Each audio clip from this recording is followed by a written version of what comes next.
بسم اللہ الرحمن الرحیم۔ السلام علیکم۔ دمردان لائسیم اسکول گریڈ 4 عزیز طلبہ، آپ اپنی کتاب میں صفحہ نمبر 17 نکالیے۔ صفحہ نمبر 17 پر ایک بہت ہی اچھی سی نظم ہے۔ آپ کو پتہ ہے آپ کا یہ یونٹ 1 جو ہے نا، یہ کس چیز کے بارے میں ہے؟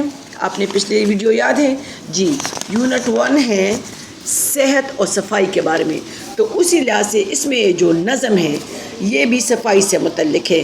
پہلے اس کو پڑھتے ہیں، ٹھیک ہے۔ صابن کی ٹکیا ننھی سی بٹھیا، پانی میں چپ چپ کرتی ہے گپ شپ، پانی بہائے چینٹے اڑائے، لو جھاگ نکلا منوں کو دیکھو وہ بھاگ نکلا، جب منہ دھلائے صابن لگائے منوں اکیلا سب کو نچائے، لاتے چلائے دھم دھم دھما دھم، آنسو بہائے چھم چھم چھما چھم، منوں کڑا ہے کرسی کے اوپر، صابن کے ڈر سے کرتا ہے تھر تھر، منوں کو پکڑو بازو میں جکڑو، نلکے پہ لاؤ ٹب میں بٹھاؤ، صابن کی ٹکیا سر پر لگاؤ، جب جھاگ نکلے پانی بہاؤ، صابن کی ٹکیا سر پر کڑی ہی، صابن کی ٹکیا سر پر کڑی ہے، منی سی بٹیا کتنی بڑی ہے۔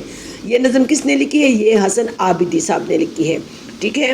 اور یہ اس میں وہ آپ کو ایک بچے کے منوں کے بارے میں بتاتے ہیں جو کہ نہانے سے اور منہ دھونے سے بہت ڈرتا ہے، اور پھر وہ اس کے بارے میں کس طرح سے اس کو زبردستی پکڑ کر اس کے منہ ہاتھ دھلائے جاتے ہیں۔ ویسے آپ کو زبردستی منہ ہاتھ دھلانے کی ضرورت نہیں ہے، آپ تو ماشاءاللہ گریڈ 4 میں کافی بڑے بچے ہیں، آپ کو چاہیے کہ آپ اپنی صفائی کا خود خیال رکھا کریں، ٹھیک ہے۔ اب آپ نے اس نظم کی درست تلفظ سے بلند خوانی کرنی ہے، اور اس کے بعد اس کی یہ مشق ہے، یہ اس کے آپ نے جواب کاپی میں لکھنے ہیں۔ اس نظم کے شاعر کا کیا نام ہے؟ میں نے ابھی بتایا، حسن عابدی صاحب۔ اور اس نظم میں صابن کو بطور کردار لیا گیا ہے، دوسرا کردار منوں کا ہے۔ دونوں کیا کرتے ہیں؟ نظم میں سے دیکھ کر لکھیے جی۔ تو جو منوں ہیں وہ جو ہے نا، وہ تو صابن کے وہ نہانا نہیں چاہتا، منہ ہاتھ دھونا نہیں چاہتا، تو وہ ڈر ڈر کے ادھر ادھر کامتا رہتا ہے اور بھاگتا رہتا ہے، لیکن اس کو زبردستی پکڑ کر اس کی صفائی کی جاتی ہے، اور صابن جو ٹکیا ہے وہ اس پہ ہنستی ہے، اور مطلب یہ کہ وہ منوں کی حالت دیکھ کر ہنستی ہے لیکن پھر بھی اس کی صفائی کرنے کی کوشش کرتی ہے۔ سوال نمبر 3 ہے کہ شاعر نے صابن کی ٹکیا کو کیا نام دیا ہے؟ صابن کی ٹکیا کو اس نے نام دیا ہے بٹیا۔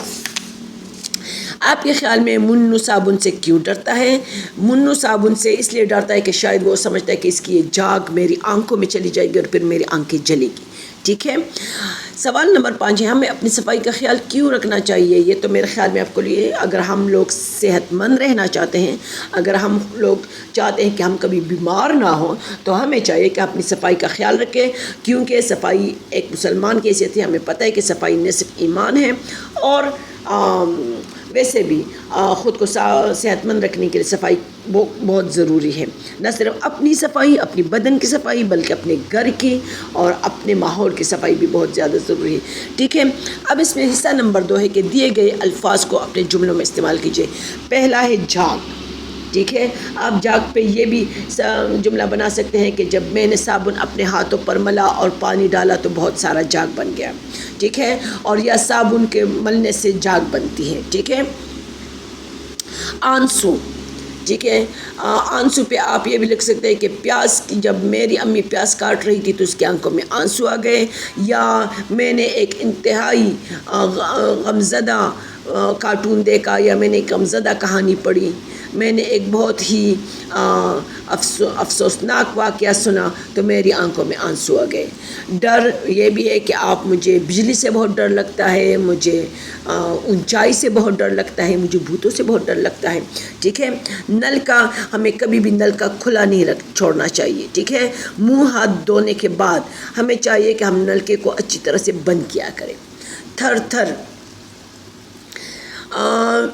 جب میں نے خوفناک ڈراؤنی کہانی دیکھی یا ڈراؤنی فلم دیکھی تو میں تھر تھر کانپ رہا تھا۔ چم چم آج بارش چم چم برس رہی ہے۔ اچھا، اس میں صوتیات کے بارے میں ہیں۔ اس میں صوتیات مختلف چیزوں کی آوازیں اس میں صوت کہلاتی ہے۔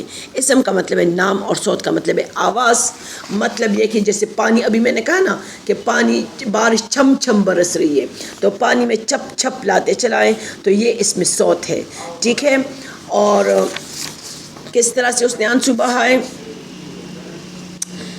دھم دھم لاتے چلائیں، ٹھیک ہے۔ صابن کے ڈر سے کرتا ہے تھر تھر، لاتے چلائے دھم دھم، صابن کے ڈر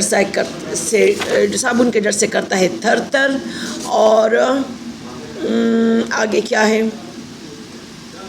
آنسو بہائے چھم چھم، آنسو بہائے چھم چھم، لاتے چلائے دھم دھم، پانی میں کرے چپ چپ، اور صابن کے ڈر سے کرتا ہے تھر تھر۔ مختلف چیزوں کی آوازیں پڑھیے اور کاپی میں لکھیے۔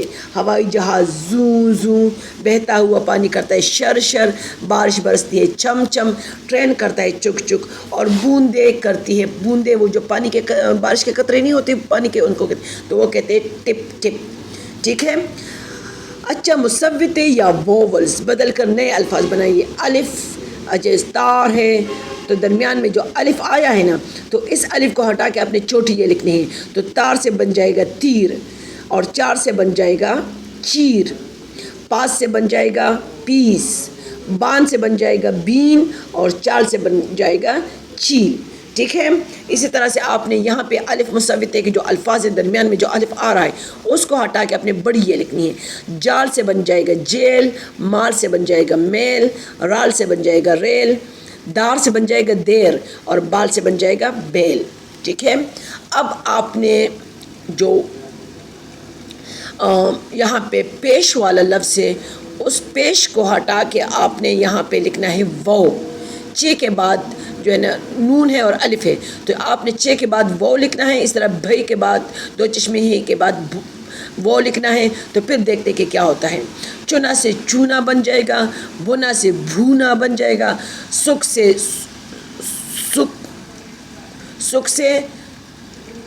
کس چیز کو، اچھا سکھ سے بن جائے گا، سکھ سے بن جائے گا سوکھنا، وہ جو سکھ تو اس کو کہتے ہیں نا جب کوئی کسی کو بڑی خوشی ہوتی ہے، لیکن سوکھنا جو ہوتا ہے نا وہ جب کوئی گیلی چیز سوکھ جائے تو وہ والی سوکھ یہاں پہ بن جائے گی اس طرح سے، ٹھیک ہے۔ کٹ سے کوٹ اور چٹ سے چھوٹ، ٹھیک ہے۔ اب آتے صفحہ نمبر 20 پر، کہ اور کے کا استعمال، یہ بھی بہت ضروری ہے، لیکن یہ ہے کہ اس کو ہم نے دوسری ویڈیو میں پڑھنا ہے، ٹھیک ہے۔ آج کے لیے اتنا ہی، اللہ حافظ۔